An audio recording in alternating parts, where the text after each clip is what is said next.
A incerteza é uma marca da espécie humana. Mas existe uma coisa importante. Uma chave. E essa chave se chama preparo. Eu não sabia o que aconteceria, mas estudar me trouxe até aqui. Eu não sabia até onde eu iria, mas a dedicação a línguas, ao método, tomar decisões sábias quanto à saúde, me trouxeram até aqui. Eu não sabia tudo o que poderia ocorrer, mas ter entrado na USP e não ter entrado na turma da maconha ajudou bastante. Ainda que curso de humanas na USP sem maconha tenha dado um isolamento social também muito grande. Eu não sei o que haverá com cada cooperativa, com cada iniciativa, com cada empresa daqui para os próximos 10 anos. Ninguém sabe. Mas o preparo vai fazer toda a diferença. Santo Agostinho propõe essa linearidade, passado, presente e futuro, um futuro incerto, um futuro que pertence a Deus na ótica de Agostinho. E eu não tenho nunca a possibilidade de sair desse presente contínuo que eu estou, já que o futuro nunca chega e o passado sempre já está para trás. Mas vamos substituir essa ideia, o passado como experiência, o que cada uma e cada um trouxeram a esse momento aqui no bairro Menino Deus, em Porto Alegre. O que todos nós trouxemos, a nossa experiência, o que nós estamos fazendo aqui nesse encontro é ação, e o que nós pensarmos preventivamente para o futuro, que nós trouxermos preventivamente para o futuro, trata-se da estratégia. A estratégia é a capacidade de antecipar-se ao futuro. Logo, hoje à noite, a minha fala e a fala do governador já serão experiência. E haverá uma ação hoje à noite. E o sábado se tornará estratégia. A capacidade de enfrentar o futuro é a capacidade de permanentemente ser estratégico. Permanentemente aprender com o erro, que é a mensagem que a estratégia nos manda como entidade. Erro quer dizer mude a estratégia. Tome mais cuidado com isso. Os erros humanos são fascinantes porque eles só têm duas categorias. Ou eles são fatais ou não fatais. Sobre os fatais não há que fazer avaliação.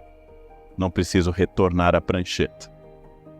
Como diria uma senhora italiana num conto de Veríssimo, os cogumelos todos comestíveis. Alguns apenas uma vez.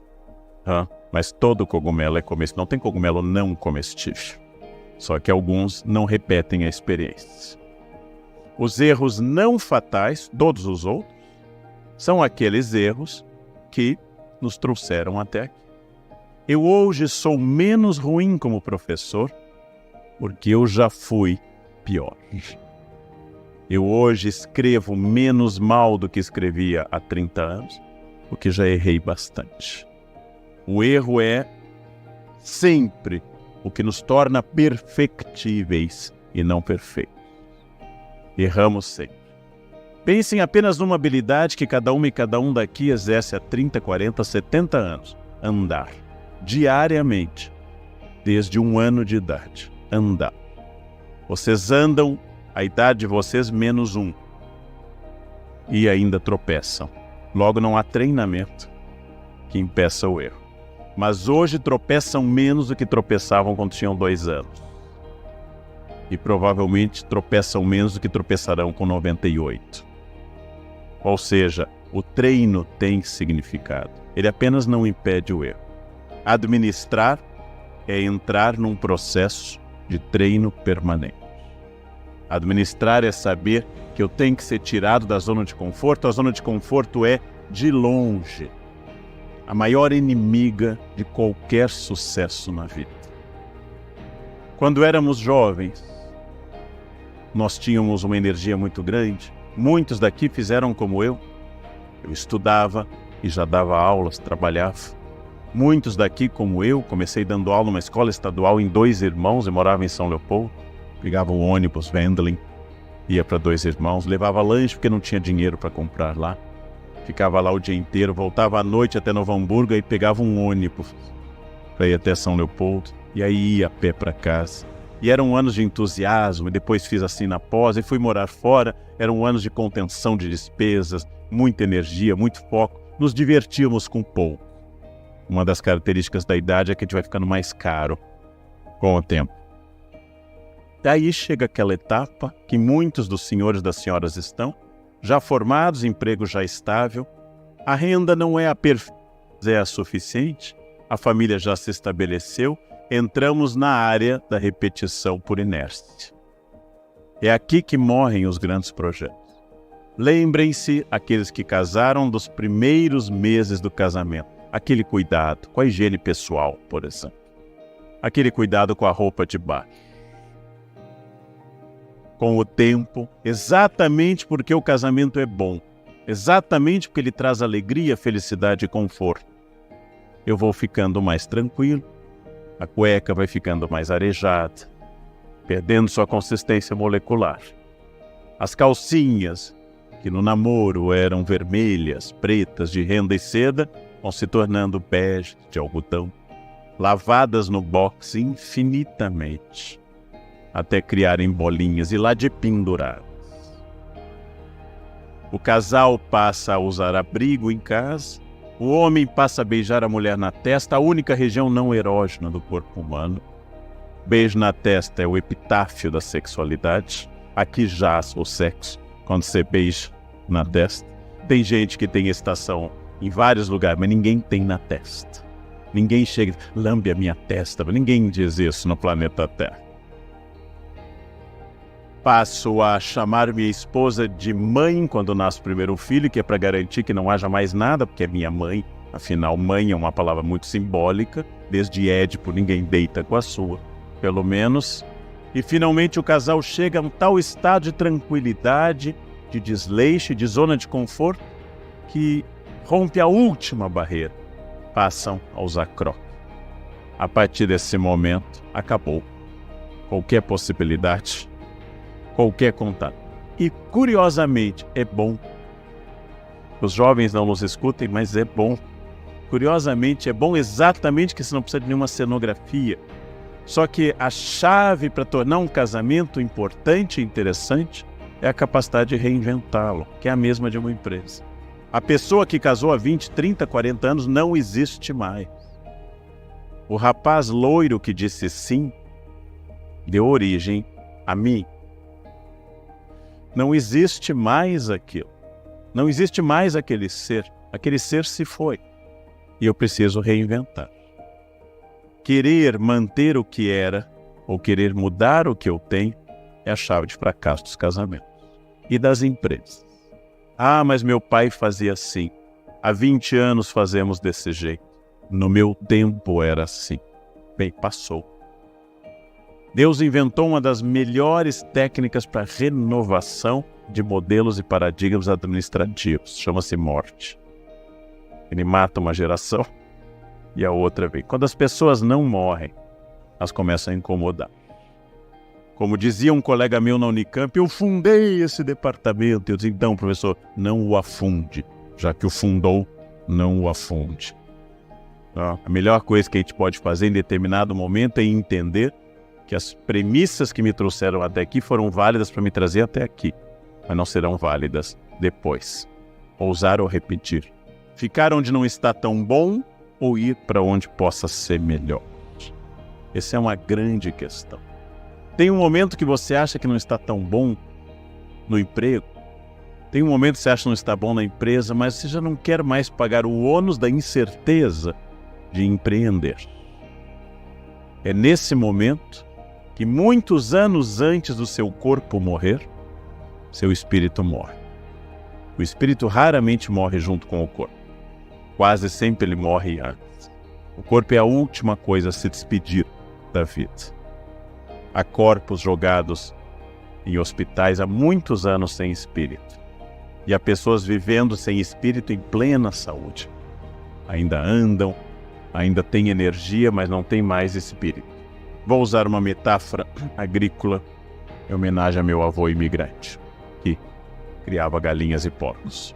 Até a 3ª semana, um pinto, se romper a casca do ovo, morre. Ele não tem condições de viver no meio ambiente.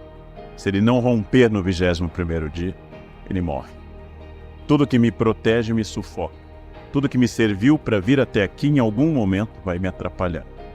Como eu tenho dito, a fórmula mais exata para eu produzir um imbecil é mimando. Mimo é a fórmula infalível para produzir um ser humano idiota. Basta protegê-lo totalmente do mundo. E ele vai chegar ao mundo como um pinto incapaz de romper a casca. Quem mima filhos lança uma mensagem equivocada. A mensagem de que essa criança vai encontrar, quando adulto, pai e mãe. Ela não vai encontrar pai e mãe, ela vai encontrar genro, nora, chefe, síndico e sogra. E ela não está preparada para isso. Ela está preparada para pai e mãe que dizem sim e acham maravilhoso tudo que ela faz. Cabe aos pais proteger, alimentar, amar, vacinar, impedir predadores, mas deixar cair e esfolar o joelho, deixar ir mal na escola se for culpa dela, e fazer entender que a cada ação corresponde a uma reação. Se você perdeu a prova, é um problema seu. Ou dizendo que minha mãe insistia com tanta delicadeza pedagógica, todo problema que começa com eu é seu. É seu, não precisa nem trazer. Eu estou cansado, morra, é um problema seu. Não me traga problemas que começam com eu, só traga problemas que começam com nós. Eu é um problema seu. O cérebro humano funciona da seguinte forma. A gente aprende isso lendo neurocientistas, como Antônio Damasio, Suzana Herculano Holtz. Eu sempre obtenho e quero e busco a recompensa mais imediata. Comer esse donut é mais prazeroso que comer uma alface. A alface vai causar benefícios a médio e longo prazo. O donut vai causar um prazer imediato. Ninguém é feliz comendo alface, gente, nem o coelho. O coelho come melancólico, a alface ele come, olha pra gente, coma. Ninguém é feliz comendo alface. A vaca nunca sorri comendo capim, ninguém é feliz comendo capim. Mesmo os animais vegetarianos. As pessoas são felizes com bacon, com gordura e com fritor. Bem, o donut vai me trazer um prazer imediato, mas vai ficar comigo pro resto da vida, em alguma parte do meu corpo. Variam aí as posições, quadril para a maioria das mulheres, barriga para a maioria dos homens. Mas se eu comer apenas capim, correr na esteira e tomar água, eu vou definir melhor o corpo, e o Leandro de 60 anos vai estar mais feliz no futuro. Mas eu não conheço o Leandro de 60 anos, nunca fui apresentado.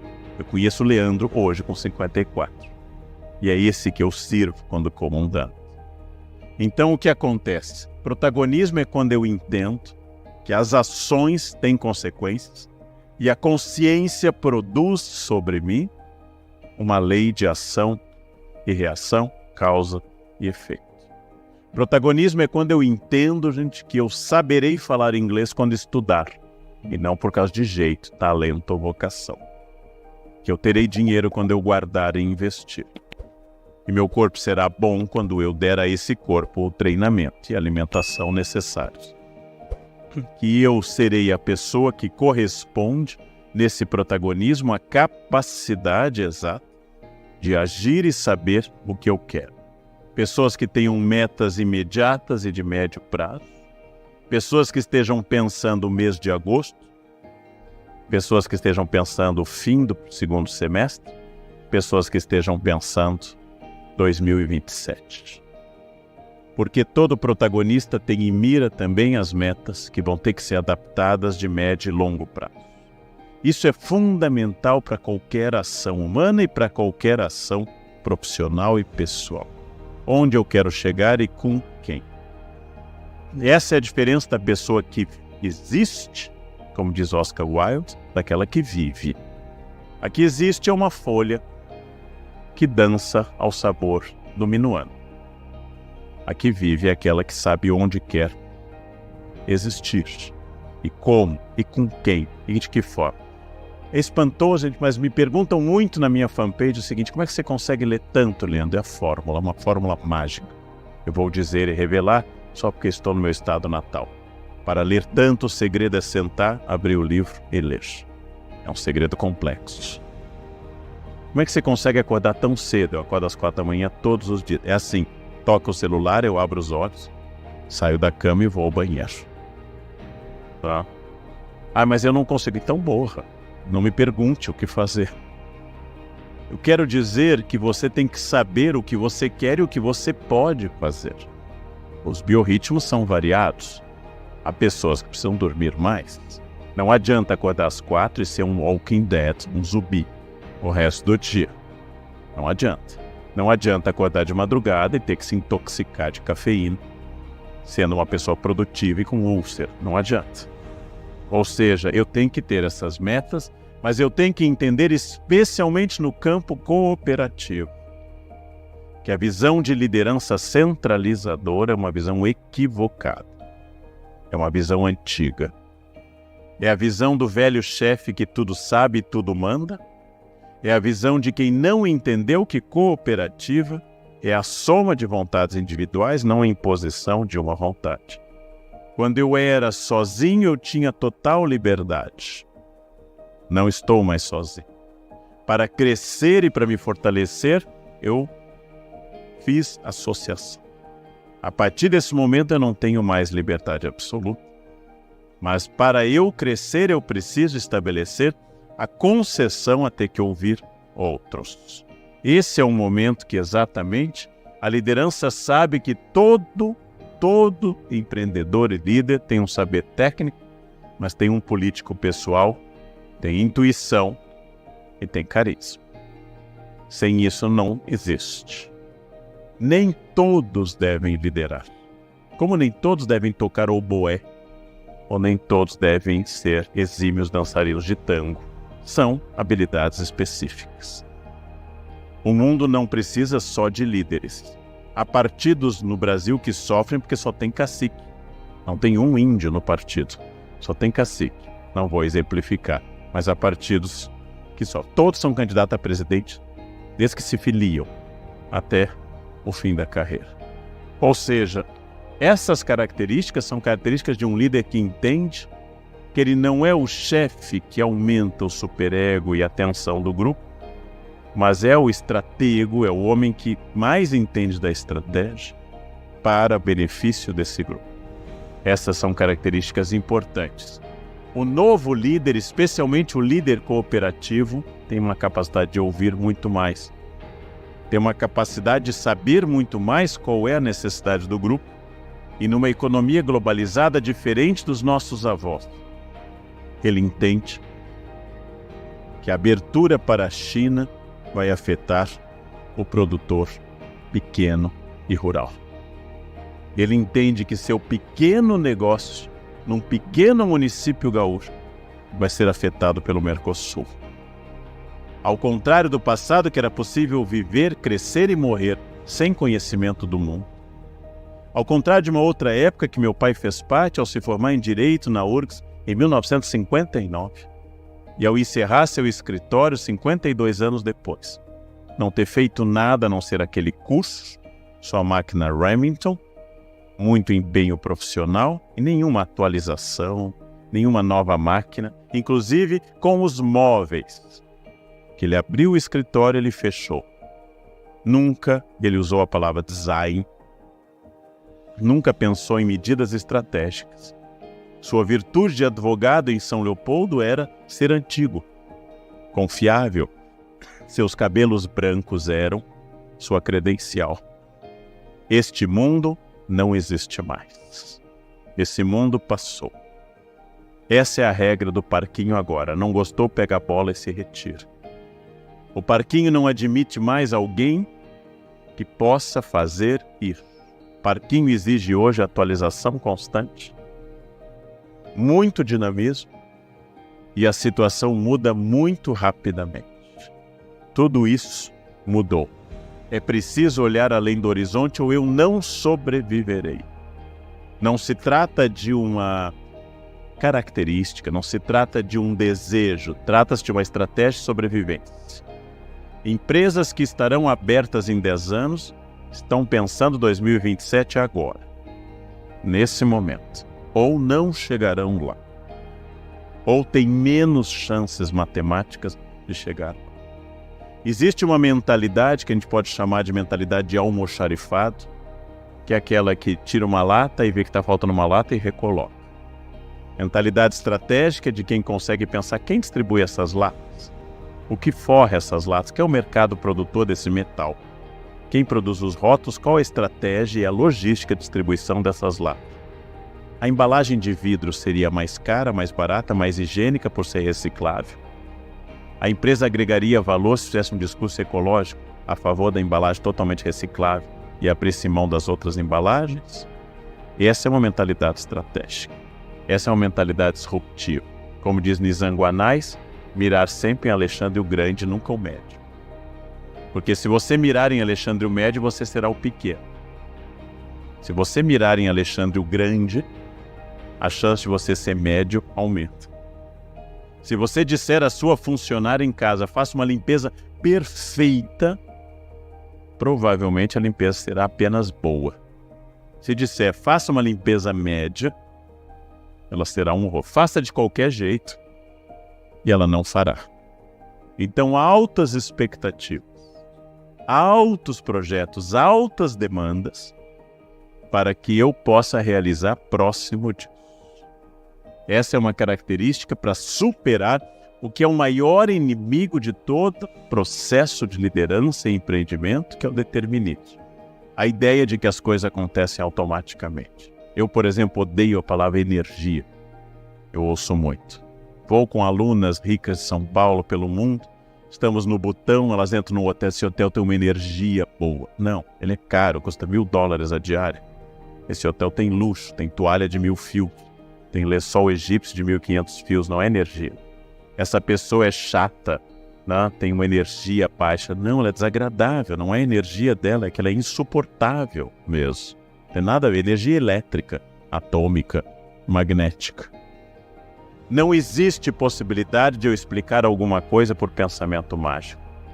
Ah, Leandro, você fala bem. Sabe o que é, né? Aquário, é arte. Quem é de ar fala bem. Que secretária organizada é de Virgem. Virgem tem obsessão pela ordem. Que chefe autoritário. Áries. Ariano é um cão chupando manga. É uma coisa. Pensamento mágico não leva a lugar nenhum. Pensamento mágico é um obstáculo ao sucesso. O outro obstáculo é vaidade.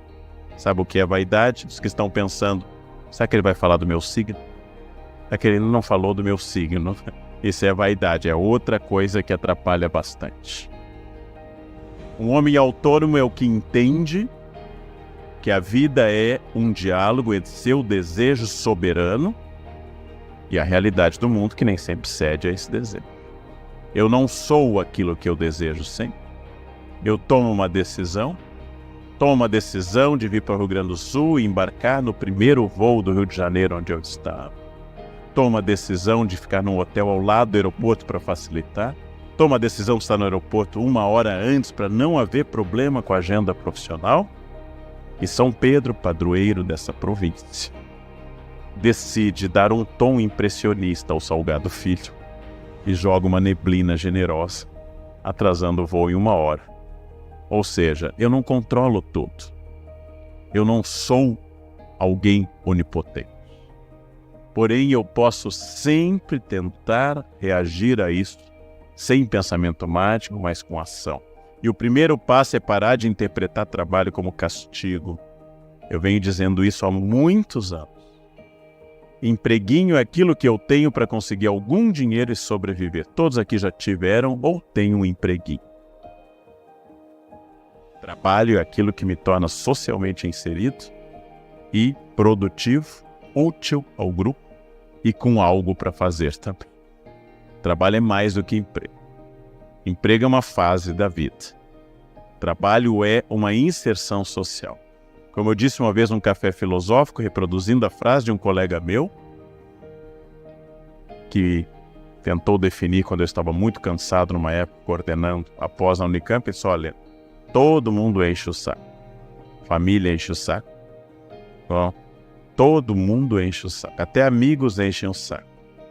Patrão enche o saco e paga. Patrão é bom. Isso mudou minha vida. Todo mundo me enche o saco e tira meu dinheiro. Aliás, todo mundo ao meu redor tira o meu dinheiro. Só tem um ser que me perturba e me paga, é o meu reitor. Eu passei a gostar mais dele, eu abraço, feliz. Passei a gostar mais dele.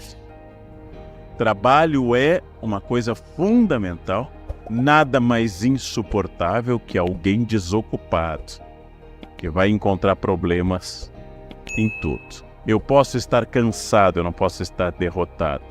E para esse sucesso no trabalho, como hoje nós sabemos de forma muito mais clara, é fundamental a ética, especialmente no campo da cooperativa, onde o patrão é diluído no grupo. Havia pessoas poderosíssimas nesse país, com poder de fogo gigantesco, capacidade de subornar o Brasil e os países vizinhos. Hoje, gozam da hospitalidade de Curitiba. É muito importante pensar que um projeto não baseado em ética é um projeto destinado ao fracasso. Porque, como diria Lincoln, você pode enganar algumas pessoas durante algum tempo, muitas durante muito tempo.